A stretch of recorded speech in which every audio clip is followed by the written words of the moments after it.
ल आजको हाम्रो घुम्ने तेस्रो दिन हैन। आज हामी कालीगण्डकी जलविद्युत आयोजनामा आएका छौँ। सर यसको बारेमा केही बोलिदिनु न। एकदमै अब हाम्रा बाल माध्यमिक विद्यालय बैरियाका विद्यार्थी भाइ बहिनीहरू हाम्रो देश नेपालका विभिन्न भूभागहरूमा घुम्ने क्रममा हाम्रो यात्रा कपिलवस्तुदेखि सुरु भएको थियो। कपिलवस्तु, रूपन्देही, अनि पाल्पा, स्याङ्जा, त्यसपछि कास्की, अनि त्यसपछिबाट पर्वत, अनि बागलुङ हुँदै गुल्मी आउँदै थियौँ। गुल्मी पछि हामी यो स्याङ्जा बिचको भागमा स्याङ्जा आएका छौँ।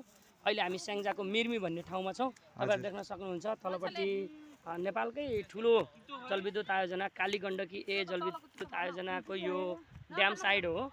यो ड्याम साइडमा थुनिएको यो पानी यहाँबाट 5 किलोमिटर पर यसलाई चाहिँ खसालिएको छ र यो एकदमै सुन्दर ठाउँ पनि छ र यो पहाडी सुन्दर ठाउँ हो र यहाँबाट स्टिमरमा सेतीबेनीसम्म आधा घन्टाको यात्रा पनि तय गर्न सकिन्छ र अहिले स्टिमरको अलिकति अभावले गर्दा हामी त्यतापट्टि नजाने भन्ने सोच बनायौँ। एकदमै भाइ बहिनीहरू एकदम रमाइलो गरिरहेका छन्। अत्यन्तै राम्रो वातावरण छ। धन्यवाद।